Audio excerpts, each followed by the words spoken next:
Hey everybody! Once again, welcome. Excited to continue the tradition of the Ask KP show. Excited to kind of discuss a few things today. I mean, the topic that's top of mind for me, and want to kind of riff with whoever's open to chat and kind of brainstorm and talk about today is storytelling, right? The power of storytelling, within the context of being a creator. And in startups, being a founder, I think a lot of this, a lot of the times, the company with the best story, the best narrative wins.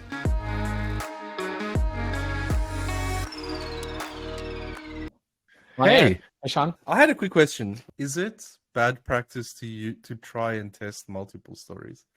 If you have multiple stories, if there's many different, ways you came to your business idea, is it worth trying? Because you want to get that, you want to inspire, but you also want to touch emotions of your customers. So what's your thoughts on that? Yeah, it's a great story. I mean, it's a great question.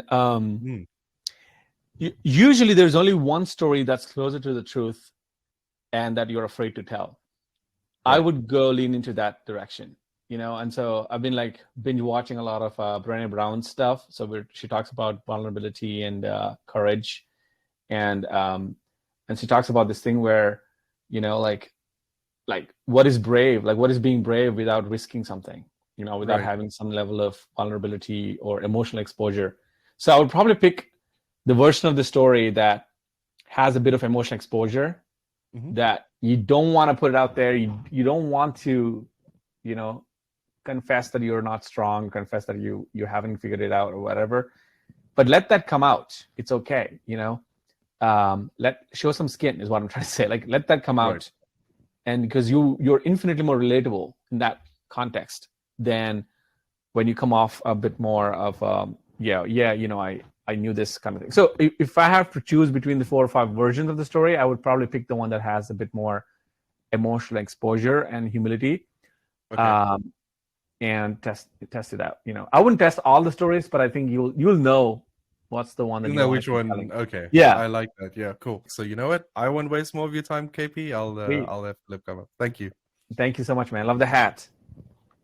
Philip, hey. Doing great. Welcome to the Ask KP show. Appreciate you joining. Where are you dialing in from? Charleston, South Carolina. Oh, very cool. I am in Atlanta. Not that far from you. Oh, that's cool. I have I'm a founder, a startup Smoover, and real estate technology company. And so we've been building and pre-seed round that we're fundraising for now. And It's fun talking about the story because I've done the pitch many times, but I just had our first investor pitch right before this call, and I have to leave to go to another one in a minute. How do you balance, and you have basically, let's say 30 minutes for this pitch, and there's so many different ways that it can go in a conversation. And I've done pitches before, but I made this one more conversational. What is your experience with real estate? What were the pains that you had? This is why I did it. This is my background. This is our journey. The feedback that we got at the end was really good. And so what he said, and I'll just kind of get it, is he likes the approach and understands the value. He's excited for us. But he recommended me and my story, and also in the deck, bringing the solution forward to understand quicker how we solve the problem. And I kind of, it's tough, you're building the story. They want the beginning. Does that make sense? It's interesting. I think it's a delicate dance to balance. So there's, first of all, you address this sort of dichotomy really well, which is there are stories that are performative stories, right? And then there are stories that are conversational stories, right? Pitches. So there's a performative pitch, and then there's a conversational pitch. Actually, when you have to land customers, attract customers, convert customers, those pitches and those stories have to be conversational, because people do not like to be sold. People do not like to be feeling okay, there's some dog and pony show happening here. No, where's the catch? Where do I so in real sales, I think most of the time you want to hear what they're going through. You want to be a listener. You want to show empathy and all that stuff, right? On the other end, investors want something completely different. On the investor side, it's a bit of a performative pitch, you know. And if we run out of time here, I'll bring you back in the queue, Philip. So with investors, I think what you're hearing is they're not needing to go that deep into the sort of the weeds of the conversational pitch that you have, maybe, like, you know, understanding the problem and the premise of the problem and maybe the stakes of the problem and all these things. Maybe they just want to get to, all right, here's the business solution, and, you know, here's the business model or a few other things. Let me bring you back, Phil. Sorry. So I'm going to pause the queue for a second and finish my thought with Philip there. So I think so what I was trying to get to was, in that scenario, like, I've seen this many times. I've been, like, you know, at the receiving end of more than 500 pitches in the last 2 years. And I just got pitched a week ago on some media tech company. And I was feeling the same thing. I was feeling like the founders were building the suspense too much. They were like 11 slides in, and then, like, you know, we saw like what this business revenue breakdown was and business model was, and like it just felt it's coming from, I mean, unfortunately, it's coming from just a little bit of a sense of insecurity, like thinking that I need to really build up the case of how big this problem is. Only then, like, the investors will pay attention to it. But if you see some of the greatest pitch decks ever, if you see Airbnb's pitch deck, slide 2, you have the solution, right? Slide 2 or 3.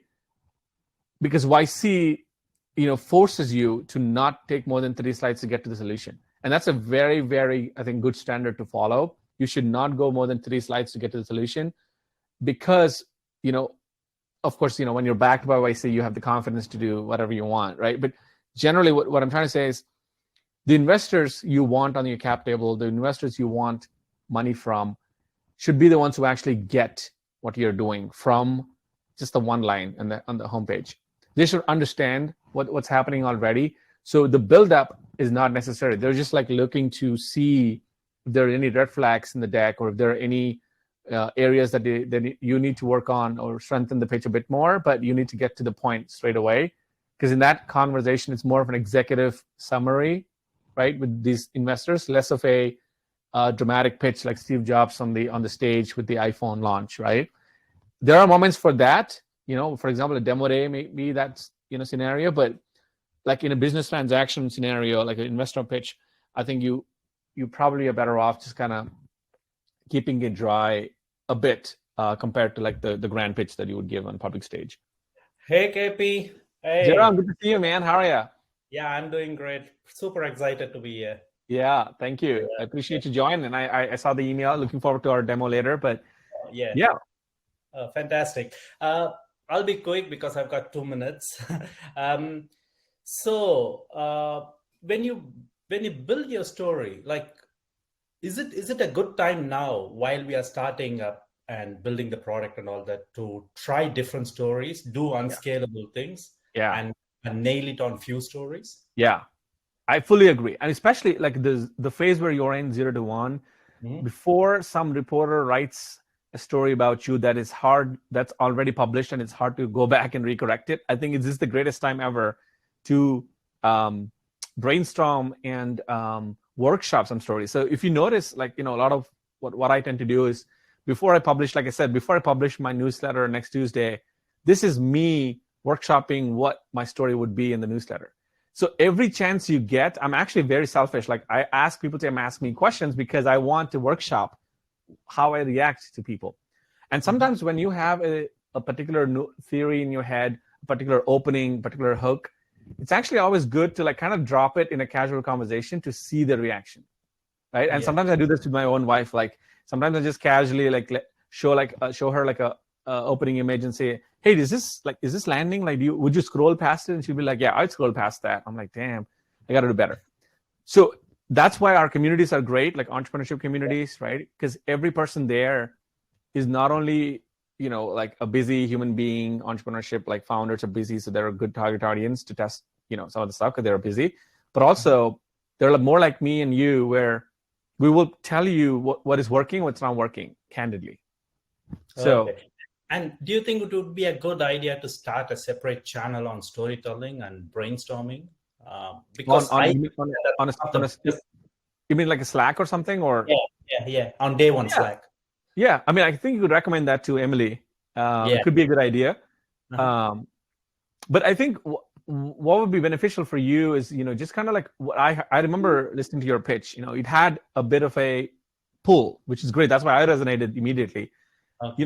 What I would do is not stop there if I were you, and I would like define it, so that it should feel like when you say that out loud in the first 30, 40 seconds, Mhm. head should nod, like you're like, yeah, we get it, right? And so it's a combination of refining the pitch, but it's Mhm. also saying the right words so that you attract the kind of person who gets it, Okay. right? Yeah. So that would be my recommendation. I know we have 5 seconds, but if you have a question, come back in the queue. We'll continue the convo. All right. Great. Great questions today. Super excited. I think the other thing is, I'm not kidding, but like, don't shy away from emulating some of these like proven frameworks that I just touched on, right? The 3 or 4 step framework that I touched on, which is, like this underdog scenario where you have a challenge ahead of you're faced with. Stakes are high, you couldn't do that, and then something else happens in your life, and then somehow you overcome that, and then here's a solution. So there's like 4 or 5 steps.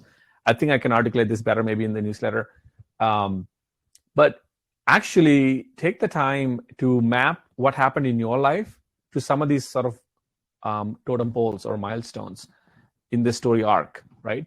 And you'll be surprised at how closely they map, first of all. And secondly, if you remove the skeleton of like what the map is, like what I'm trying to talk about, it flows so much easier.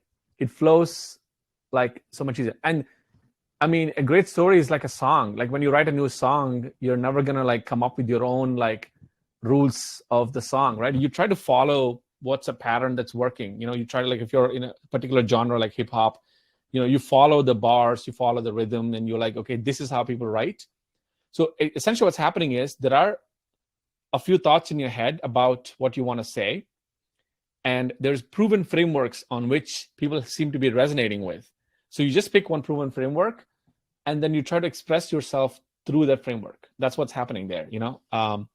Over time, if you get really, really good at it, if you get to like the Steve Jobs level, you can create your own framework, which is what he did, right? Towards the end, he did some signature moves. Like he had this thing called the One More Thing, right? And he had like some really signature moves. Like he would bring out the MacBook Air from the manila envelope.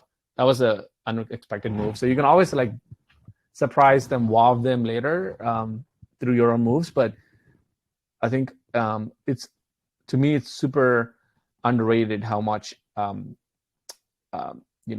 much of a better story you can write if you study some of the popular formats. Hey, how you doing, KP? Doing great. How are you, David? You're the man about, because being in sales, this is all your home ground. Yeah, the Joseph Campbell heroic journey is a great way to look at it. I hadn't really applied that to like a business story. Yeah, but it certainly should be applied. Yeah, lens to think about it through. Yeah.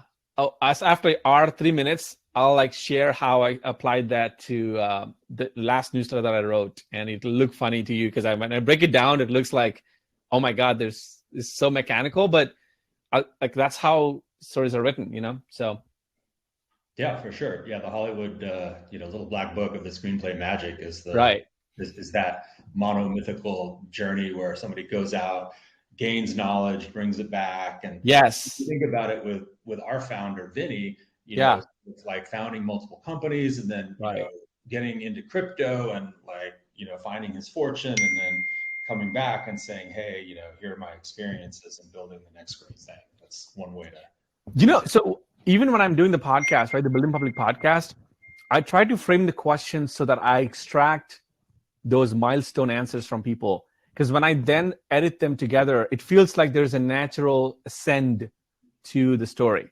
Because you want like to ascend the story, right? You want to start with something very ordinary, and then you're like, and the other thing that I like to think about too, David, is I'm sure, like I spoke to people like Gary Vee, to Alexis, to like, Vinny level success, to like someone with like 8 followers on Twitter. What I'm shocked about is everybody's ordinary.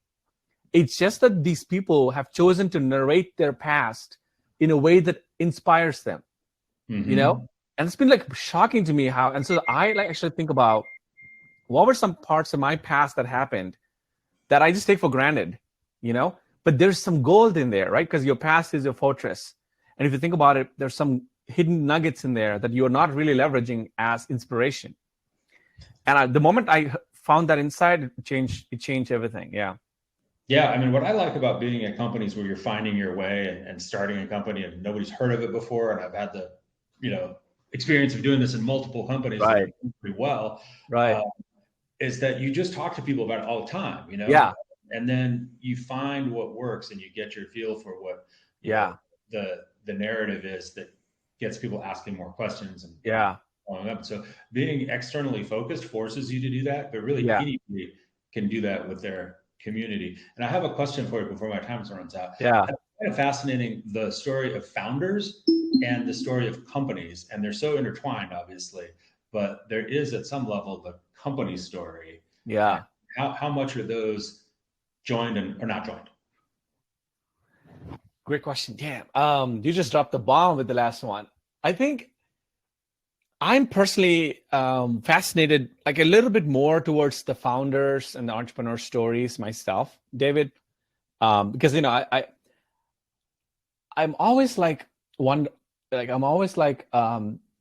of in awe of the courage it takes for someone to act on a hunch, right? And like, because millions of people wake up and they have a hunch to solve a particular thing, or they feel like this needs to exist, or that needs to exist, or this is broken, or that's broken. But to get in the arena and to actually like raise their hand and say, you know what, I'm going to go solve this and like start a company on this particular problem, it actually takes guts. So I'm a bit more obsessed about like that side of the story. So I'm a little bit more founder first in that sense. And the company story to me is always like a lagging indicator of the founder's personal growth, right? So you take this founder who was faced with this quote unquote unfair situation, so I talked to this founder on the podcast, Ruben Harris, who's the founder of Career Karma, which is a YC company. They raised $30 million recently. They're a Series B level company now. Gary Tan invested in them. Great story. And so when I talked to Ruben Harris, I realized why Career Karma became what it became, because when I talked to him, it felt like he was the right person to start that company. You just feel like it was just a natural extension of who he was. Because for 5-6 years before Career Karma, he had a podcast called Breaking Into Startups. And personally, he went from Atlanta, where I live, to Silicon Valley and started over fresh, had no connections, no network. And he really had to hustle his, ass off to get into the right networks and right connections and break into startups. And I think he got like a startup job and then did something else and did something else, eventually built this network.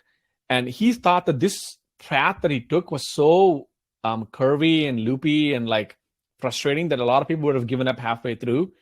So it became his mission to build a better path for folks who are outsiders in tech, people who maybe didn't grow up with tech parents or Silicon Valley connections or whatever. He said, like, how can we accelerate the path? And of course, it's not a perfect, jump from where you are to like the top elite Silicon Valley stuff, but at least it's a better path than figuring it out on your own.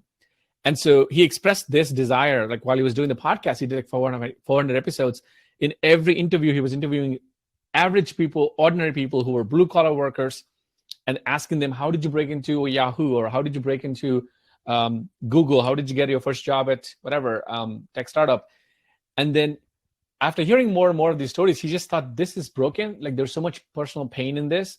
How can I build a company that solves some of this? And that became Career Karma. So I think what I'm trying to get to is that the company is usually a lagging indicator of a founder's experience with the society and with the world, and saying something is broken here, I need to do something about it. And if they elevate themselves and grow themselves to a bit, get a little bit more courageous and actually take action in it. Like, so Jerome, who's here, I don't know if Jerome's still here, but Jerome saw something that's broken in the,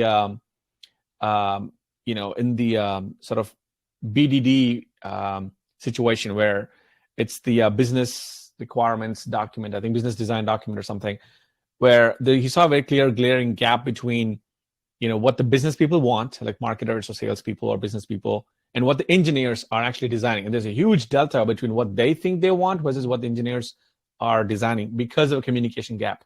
So he's trying to create a no-code solution called No-Code BDD, which makes them be on the same page a bit better. Of course, we want it, like ideally they could be able to read their minds and like this should not be an issue, but we're not there yet. So he's building a bridge to solve that. So, so I'm like, I think a lot of the times, and I'm fascinated by founders who watch something like this happen, see a broken situation, they're like, let me just go fix this. And so, yeah, I think that is the highlight. That should be the story. The company story is, is interesting, but it's usually a lagging indicator of what founders chosen to do.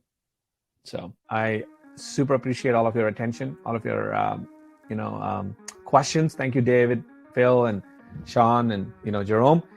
I will call it a wrap, and I'd love for you to check out the kp.substack.com, because some of the stuff that I'm talking about right now, I'm trying to implement this in the story of how to build in public. That's the theme of the topic next newsletter. So stay tuned for that, and thanks for your time again. That's a wrap. Bye.